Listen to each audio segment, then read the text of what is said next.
Cá Entre Nós, com Nelson Marques.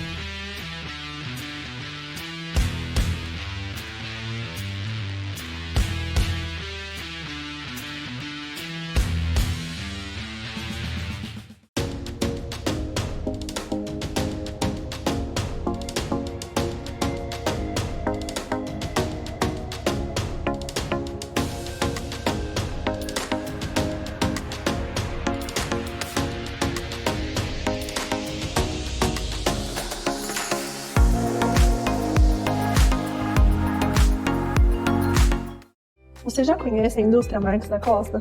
Fundada em 1964, a Indústria Marques da Costa tem sido referência em excelência e inovação no setor açucareiro, revolucionando o processo de limpeza da tubulação dos evaporadores das usinas de açúcar e álcool.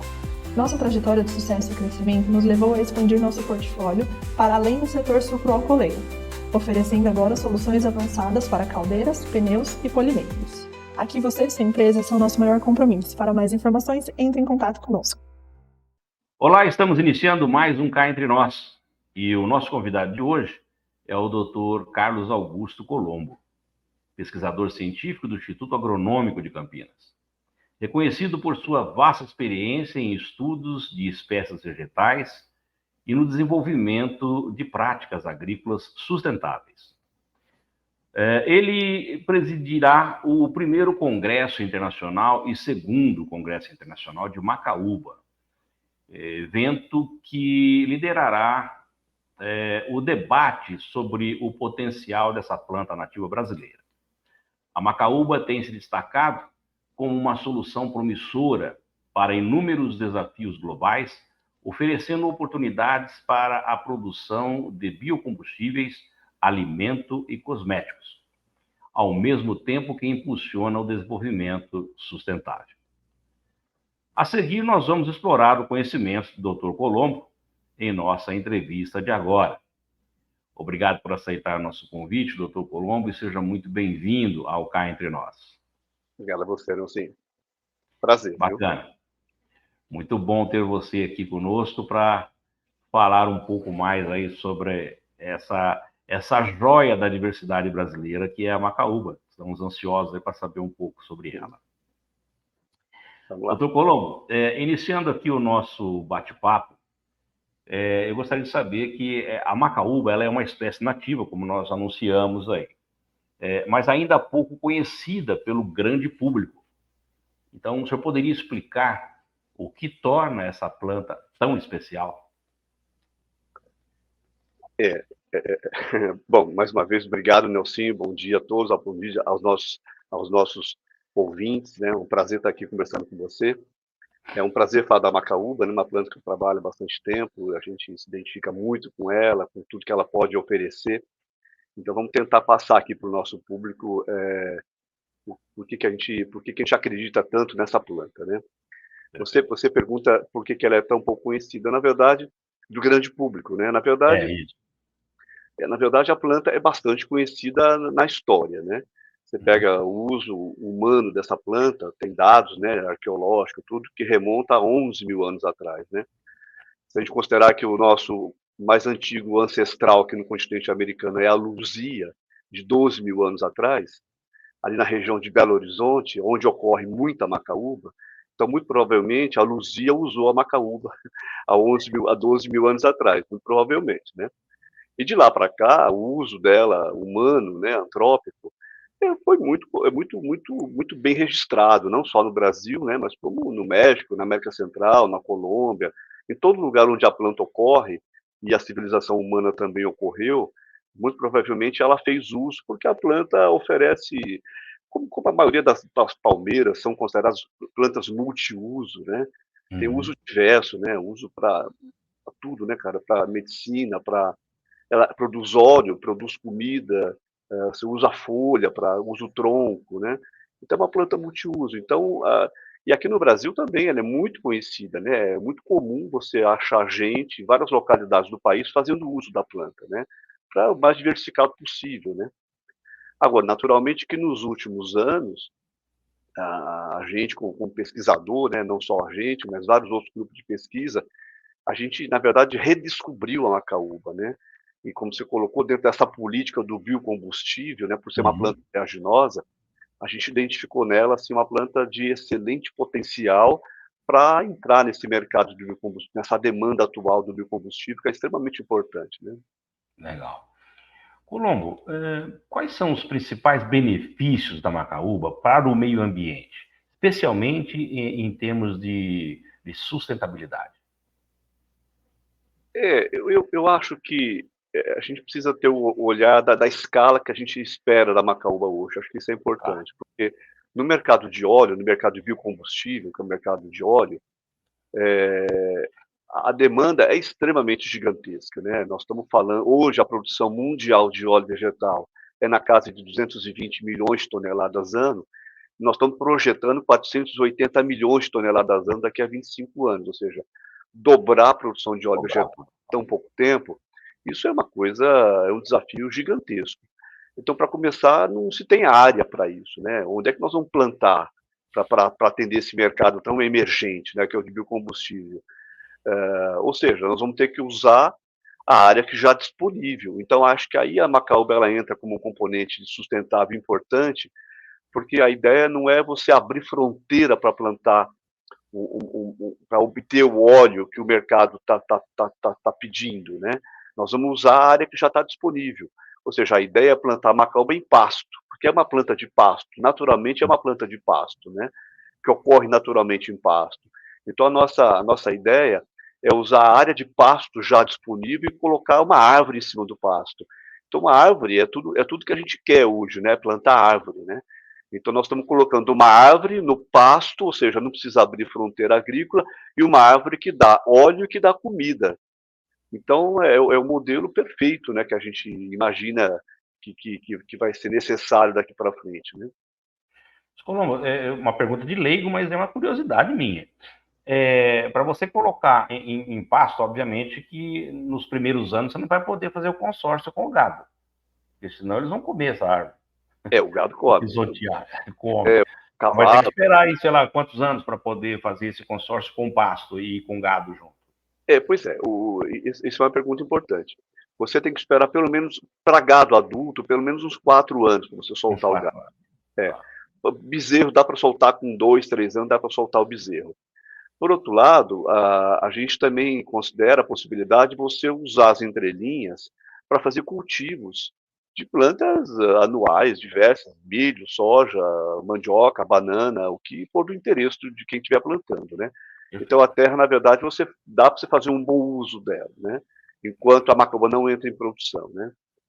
É o que nós temos feito, né? A gente tem experimentação nessa linha de pesquisa, e a nossa macaúba está de 4 para 5 anos, agora saiu o milho, está entrando o pasto, e agora a gente fecha e solta o gado, né? Então esse que é o modelo que a gente está preconizando, né? Legal. Colombo, como nós estamos falando em biocombustível e da macaúba, você acredita que a macaúba pode desempenhar, então, um papel significativo na produção do biodiesel? E como ela se compara com as outras fontes de energia renovável? Olha, Nelson, as duas principais oleaginosas do mundo hoje são a palma, né, o dendê, e a soja, né? As duas juntas representam quase 65, um pouco mais por cento de todo o óleo vegetal do planeta, Uhum. sendo que palma ainda mais do que a soja.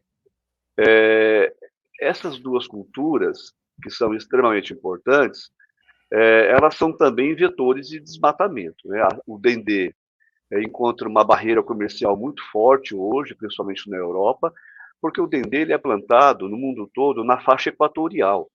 É uma planta Uhum. que tem uma demanda muito alta por água. Então ela está ali, obrigatoriamente, ela está ali numa latitude de mais ou menos 10 graus do Equador. Então ela ocorre, ela está na área de floresta equatorial, né? E Delimitada. na floresta que foi tirada para colocar o dendê, né? Sim. E a soja é nossa conhecida também, uma planta super importante para o país, naturalmente, mas ela é também uma planta que abre fronteira, né? As pessoas vão desmatando para plantar soja, né? Então, o óleo da macaúba é muito parecido com o óleo da palma. Em termos de composição de ácido graxo, é muito parecido. Os principais ácidos graxos do óleo da palma são também os da macaúba. Então, em termos de qualidade de óleo, é muito equivalente. Em termos de potencial produtivo, a macaúba hoje produz, assim, sem medo de errar, 5 vezes mais do que a soja por hectare. Está um pouco abaixo do que o dendê. Ela produz um pouco menos do que o dendê, mas vamos levar em conta que o dendê já tem pelo menos 100 anos de pesquisa e nós estamos aí com 15 anos de pesquisa em macaúba, uma pesquisa mais intensiva, né? Então, eu acho que daqui a pouco tempo nós vamos chegar ou até passar em termos de produtividade o dendê, com certeza, né? E uma vantagem importante, Nelson, que é importante a gente lembrar, é que a macaúba é uma planta de cerrado. Então, é uma planta que você cultiva aqui nos arredores de Campinas, de São Paulo. Então, é uma planta que você planta toda a região centro-sul, que é a região onde mais consome a macaúba, né? Então, é uma planta que tem a área... A macaúba ocorre em 5 biomas aqui no Brasil, né? Então, ela pode ser plantada nesses 5 biomas, né? Principalmente cerrado. Então, é uma planta aqui da região centro-sul. Isso é uma vantagem enorme, né? Em termos de logística, tudo, né? Claro. E além do setor de biocombustível, que outras indústrias podem se beneficiar do cultivo e processamento da macaúba, Colombo? Sim, claro. A palmeira, como eu disse no início, é uma planta multiuso.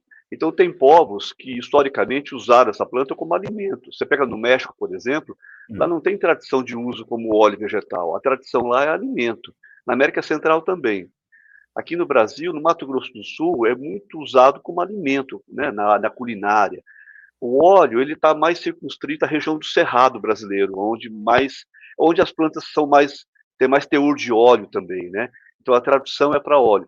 Seja como for, depois que você extrai o óleo, seja da polpa ou seja da amêndoa, que são 2 óleos muito distintos, o óleo da amêndoa ele é muito mais láurico, então uma aplicação mais cosmética e também em alguns setores alimentícios também, então um óleo mais saturado. Já o óleo da polpa, ele é mais insaturado, é mais oleico, né?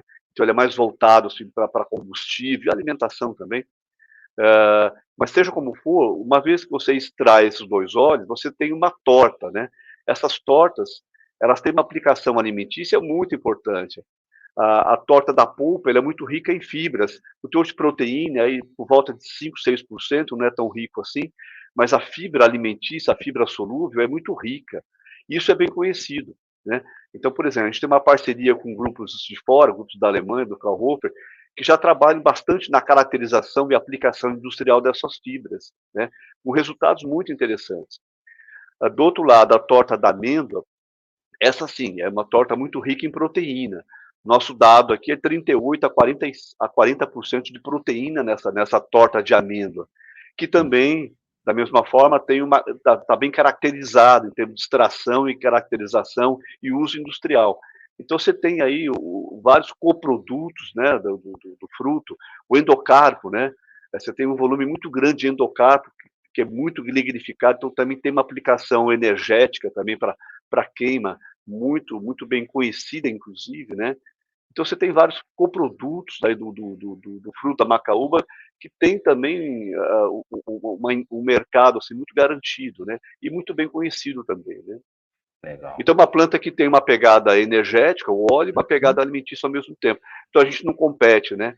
Geralmente, a gente tem essa coisa, o mercado de energia, ele concorre com o mercado de alimento, né?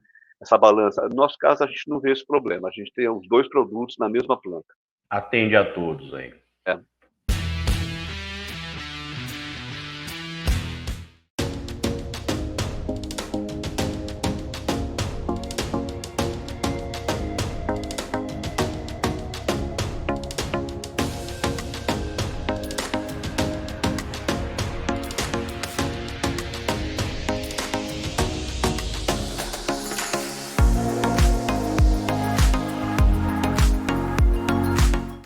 Você já conhece a indústria Marques da Costa? Fundada em 1964, a indústria Marques da Costa tem sido referência em excelência e inovação no setor açucareiro, revolucionando o processo de limpeza da tubulação dos evaporadores das usinas de açúcar e álcool. Nossa trajetória de sucesso e crescimento nos levou a expandir nosso portfólio para além do setor sucroalcooleiro, oferecendo agora soluções avançadas para caldeiras, pneus e polimeiros. Aqui você e sua empresa são nosso maior compromisso. Para mais informações, entre em contato conosco.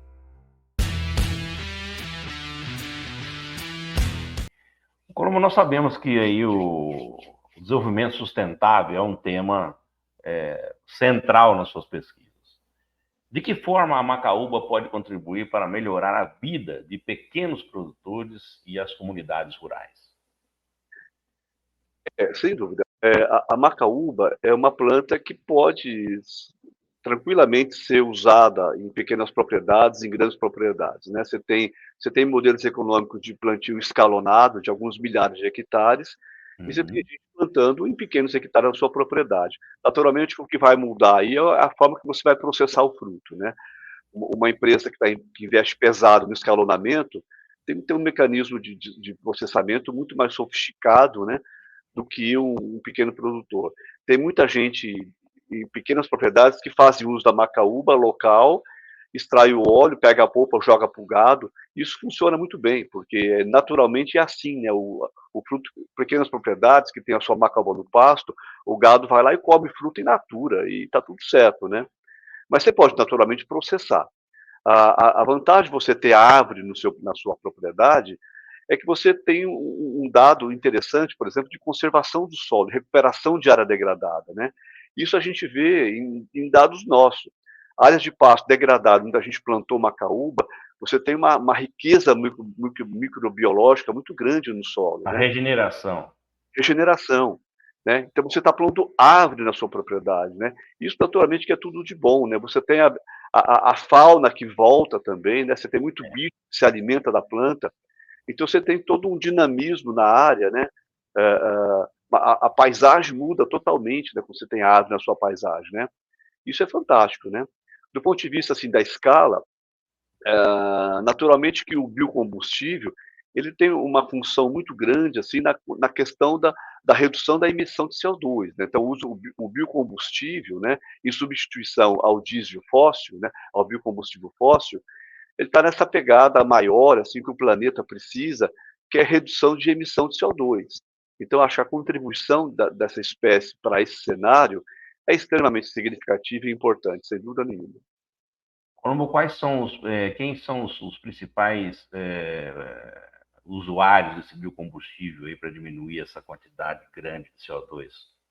Hoje a indústria de aviação, né, ela Aviação. entrou, ela entrou forte nisso, porque a área de aviação, os aviões poluem demais o nosso ar, né, bastante mesmo, né? São muitas toneladas de CO2 que são lançadas no único voo de um avião. Então isso naturalmente tem um impacto muito grande e as empresas de aviação elas têm um compromisso muito sério em reduzir a emissão de CO2, trocando o seu combustível fóssil pelo biocombustível, né, pelo SAF, né, o Sustainable Aviation Fuels, né, que é o bioquerosene, né. Tá. E isso é um compromisso que eles estão assumindo de reduzir bastante nos próximos 25 anos. E como eu comentei no início, você precisa de matéria-prima para isso, né? E aí é que vem a grande questão, né? Onde que está a matéria-prima para isso acontecer, né? E é por isso que a gente está nisso. Na área nossa aqui, a gente já usa hoje 14% do nosso diesel já é biodiesel, né? Então, por lei, então nós somos obrigados a colocar 14% de biodiesel no diesel. Hoje, coisa de 75% a 80% desse biodiesel vem da soja, e a tendência é que a macaúba também entre nesse mercado de pouco a pouco e também entre também nesse mercado da soja para o nosso biodiesel, né?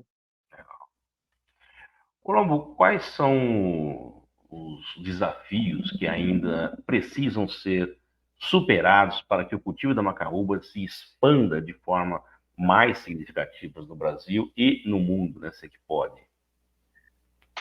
Eu acho que tem dois gargalos principais hoje na cultura, né?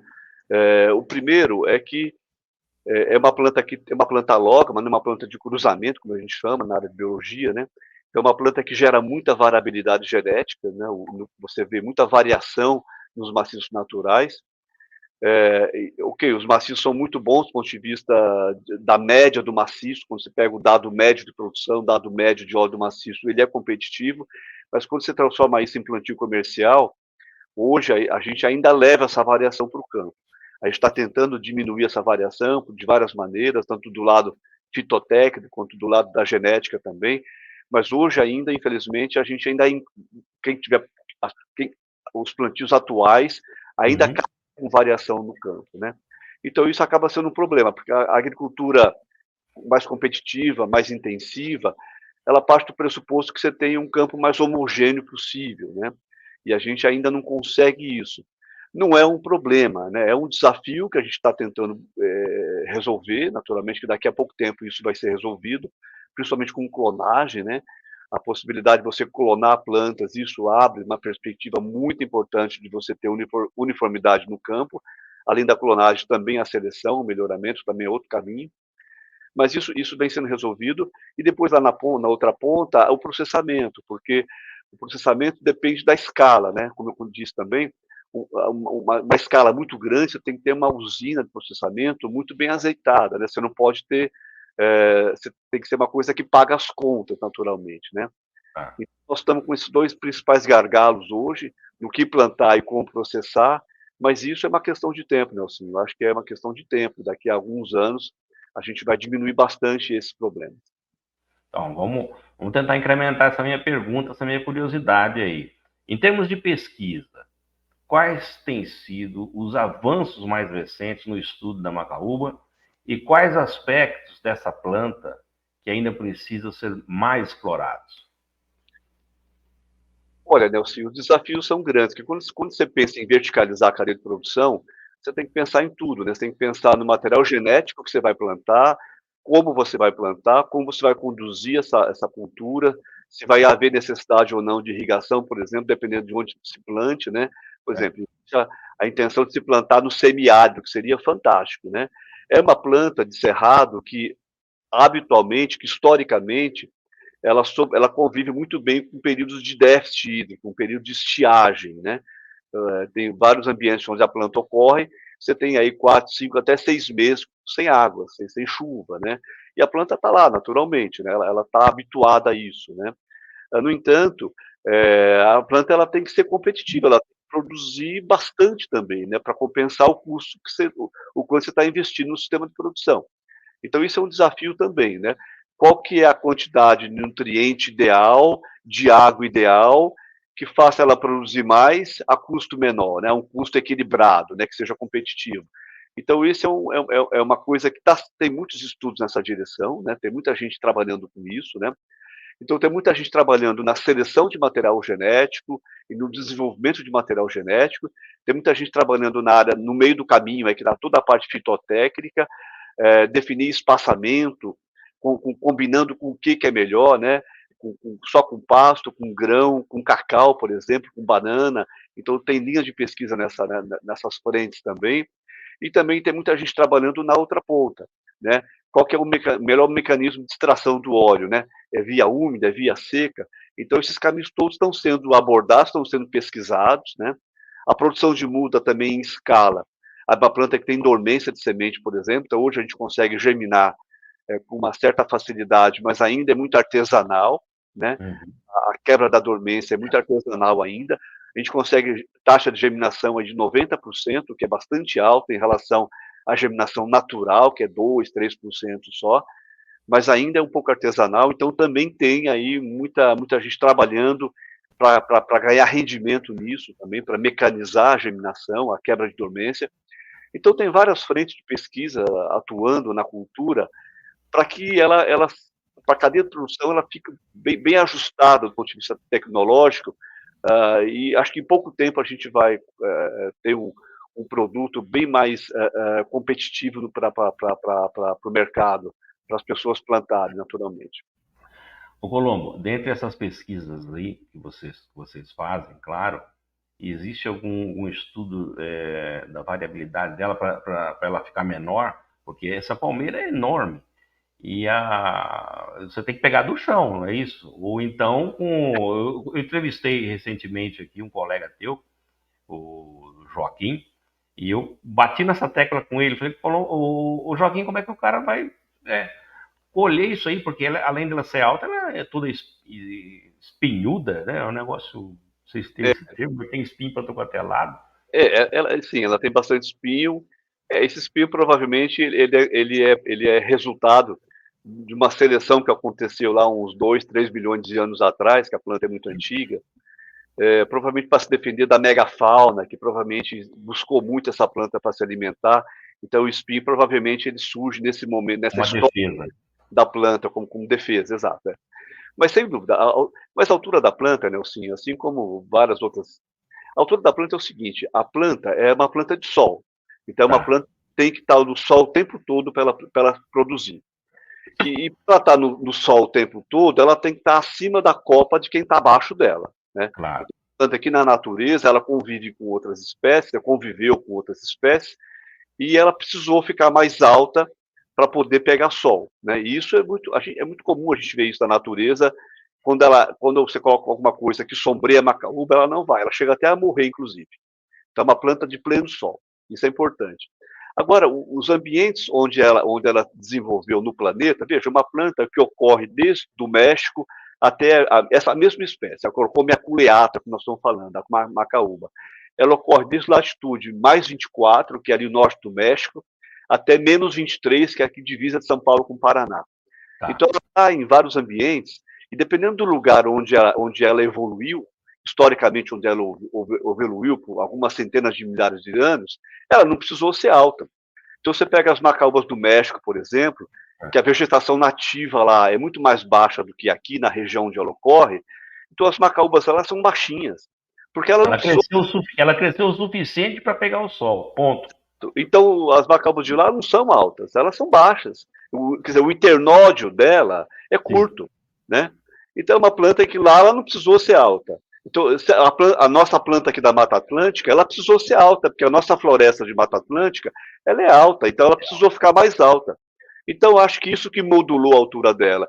Ou seja, a gente encontra na natureza plantas bem baixas, e naturalmente essas plantas são interessantes para a gente, né? A gente seleciona esse tipo de planta, né? A gente também está interessado em reduzir a altura da planta, né?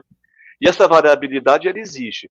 Por outro lado, também a gente tem que pensar o seguinte: o fruto maduro, ele é deiscente, ou seja, ele cai. Então, uma situação, dependendo da escala de produção, de quanto a pessoa está investindo no seu sistema de produção, ele não precisa também coletar o cacho na árvore, né? Uma empresa que vai escalonar a produção e que não quer esperar o fruto cair, quer pegar o cacho na planta, né? Ok, ele vai desenvolver um mecanismo de pegar o cacho lá na planta, né?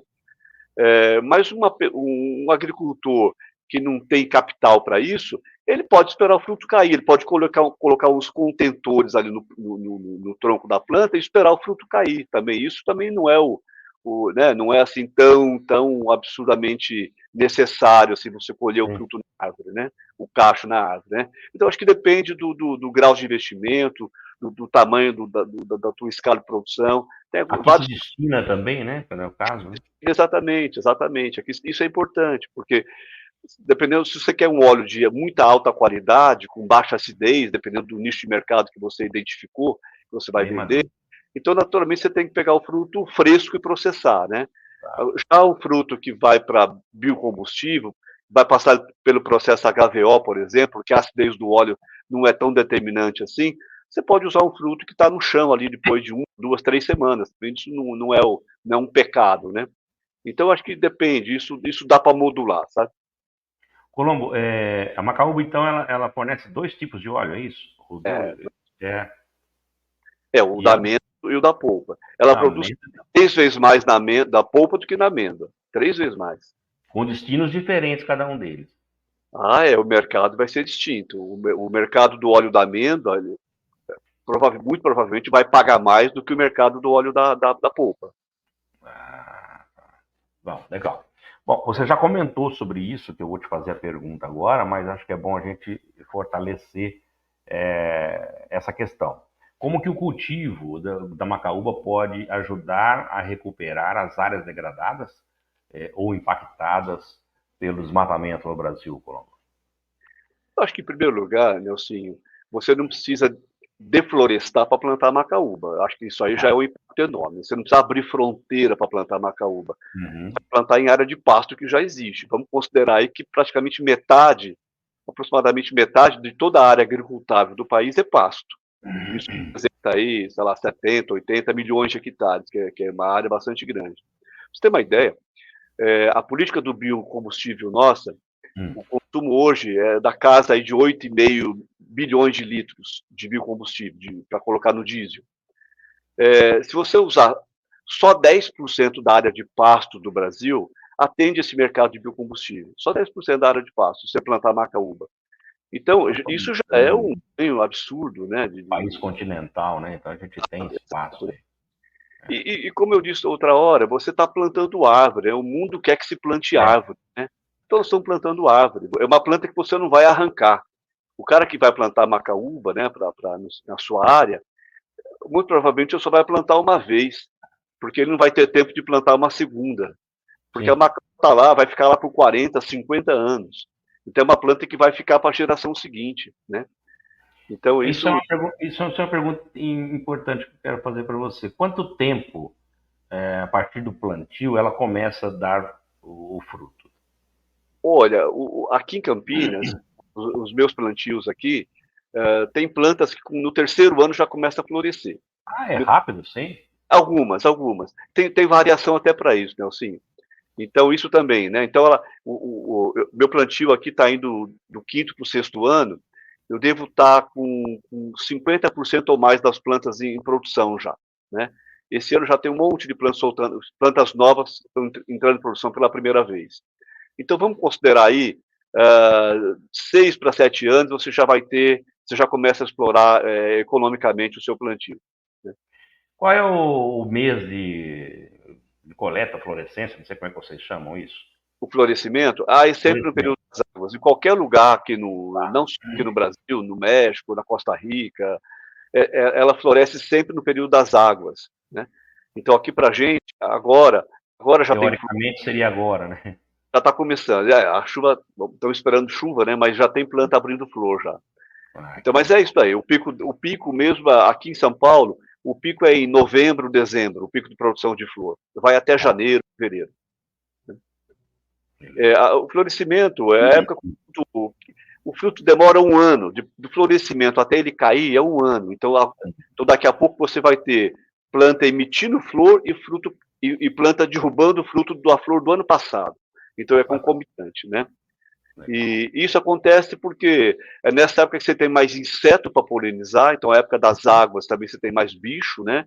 E é o momento também que você tem mais bicho para dispersar a planta, né? Então, esse calendário da planta coincide com o calendário da biodiversidade também do local. É quando você tem mais animais presentes no ambiente da macaúba, tanto para polinizar como para dispersar a planta, né? Colombo, tem eu vou falar do meu termo aqui, hein? Algum inseto, algum bicho que seja um inimigo constante da macaúba que vocês tenham que combater através de pesquisas? Não? Tem. A gente já.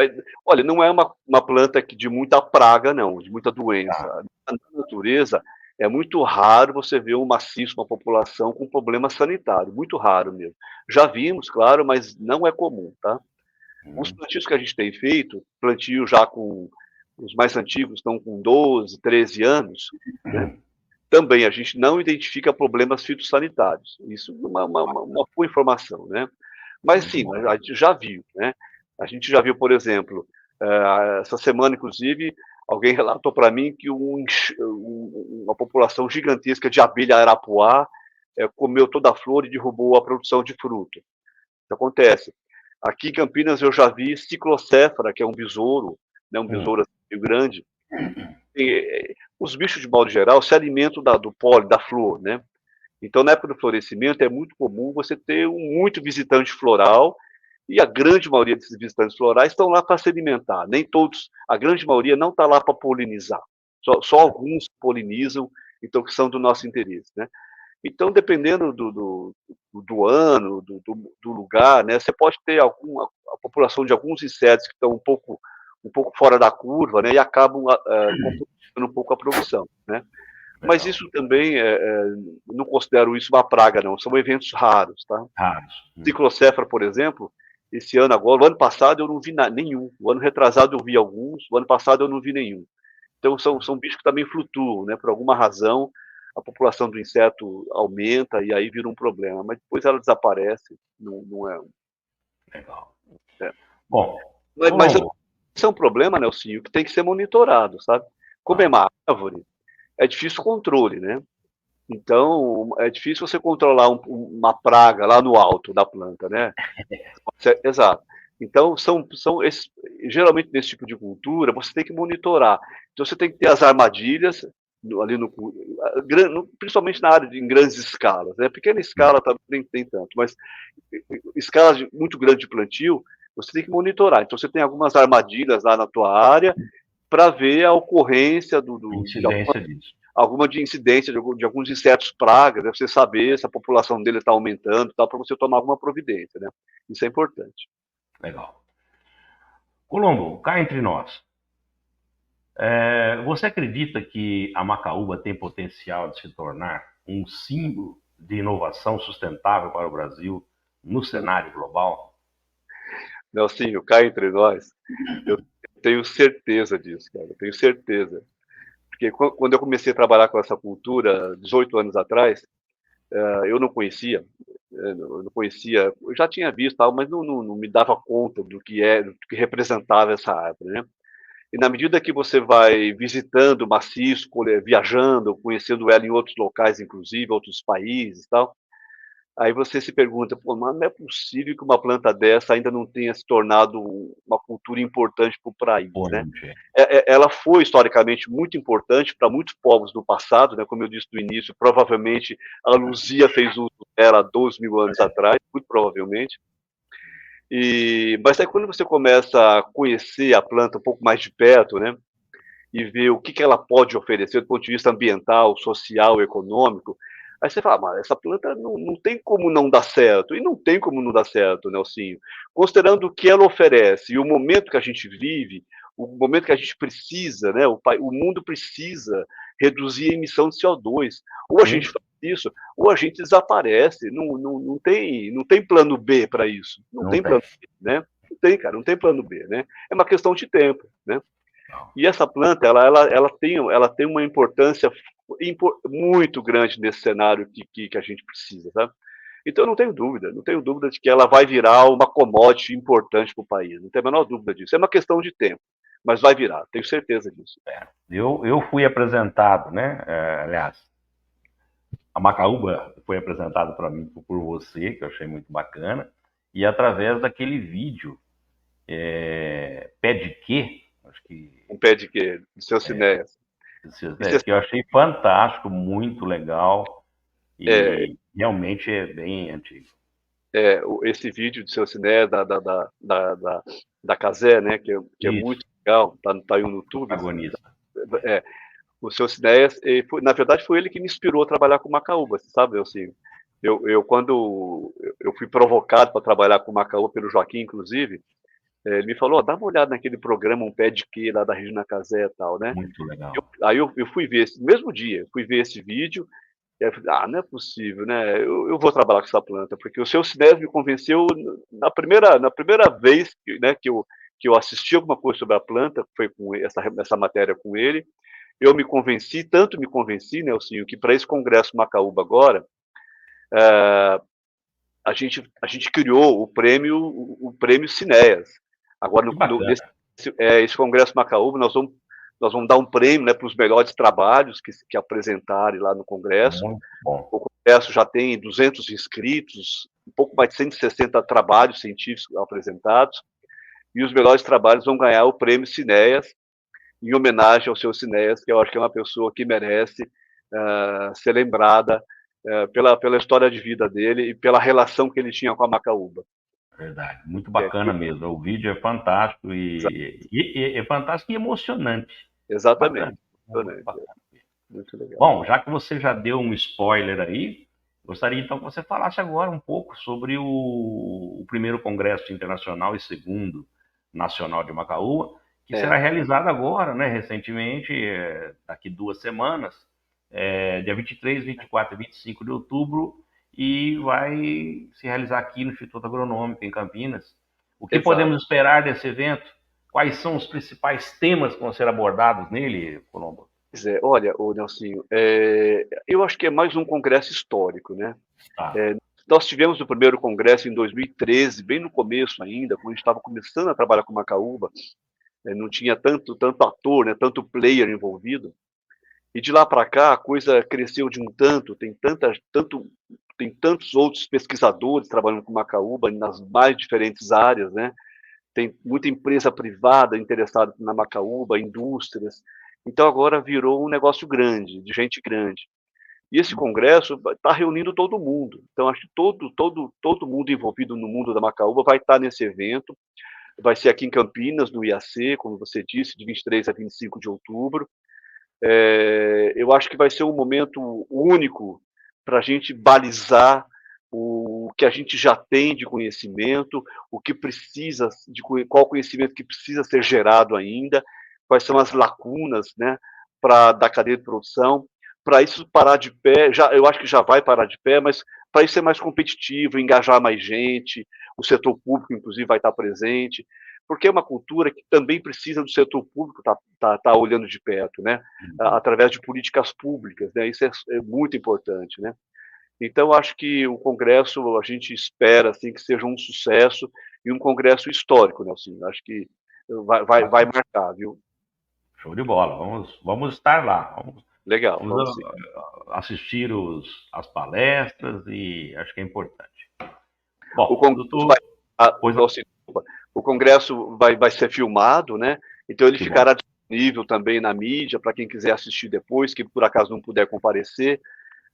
Então vai estar tudo lá. Então quem depois quiser saber o que aconteceu no Congresso, naturalmente vai poder ter acesso pelos vídeos, né? Excelente. Isso É, nós temos que catalogar, como você disse, a história para que ela possa ser passada para frente, né? exatamente.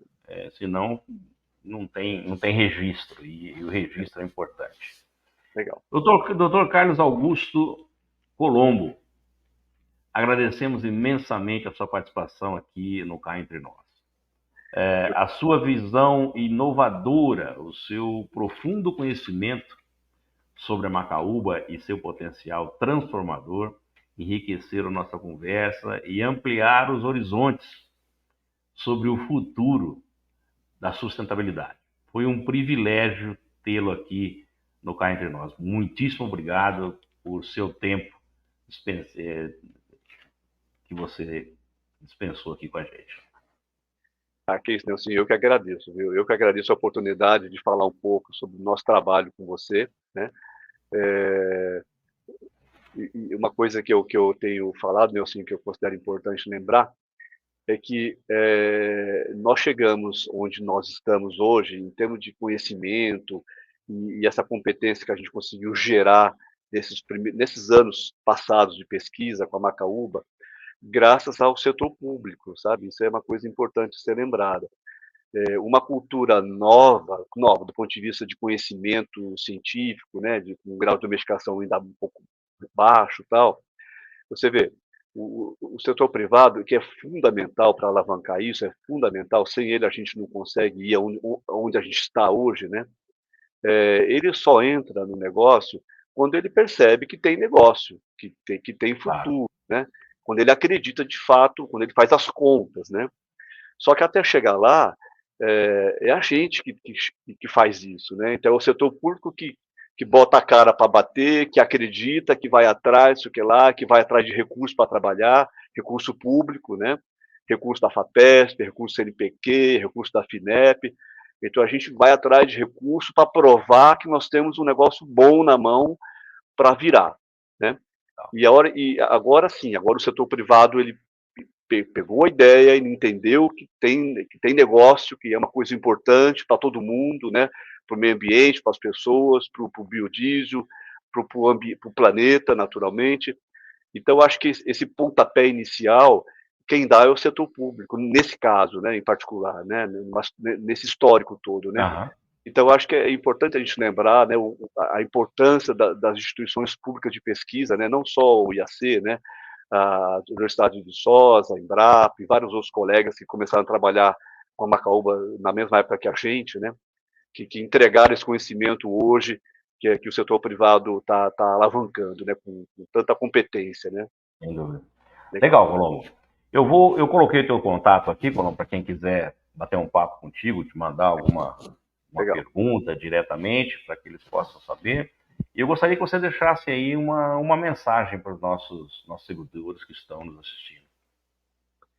Ah, não, sim, essa me pegou de surpresa, viu? Uma mensagem. A mensagem acho que é de esperança, né? Sim. Acho que é esperança, a gente tem que acreditar, a gente tem que ter esperança de que o futuro vai ser melhor, né? Acho que essa é a minha mensagem. Perfeito. Legal. Bom, pessoal, assim nós encerramos mais um Cá Entre Nós. Agradecemos imensamente a participação do Dr. Carlos Colombo.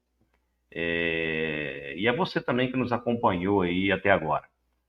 Semana que vem nós vamos ter mais uma nova entrevista, sugerida aí por você que nos segue nas redes sociais, que também envia o seu e-mail sugerindo as pautas aqui a serem tratadas no nosso programa. Lembrando que se você ainda não se inscreveu no canal, por favor, inscreva-se, ative o sininho para receber as nossas notificações. Aproveita que você está por aí, deixa aquele like para o programa e divulgue os nossos vídeos nas suas redes sociais e também nos seus grupos de WhatsApp. A todos que ficaram conosco até agora, nosso muito obrigado e até a semana que vem com uma nova entrevista. Solta a vinheta. Cá Entre Nós com Nelson Marques.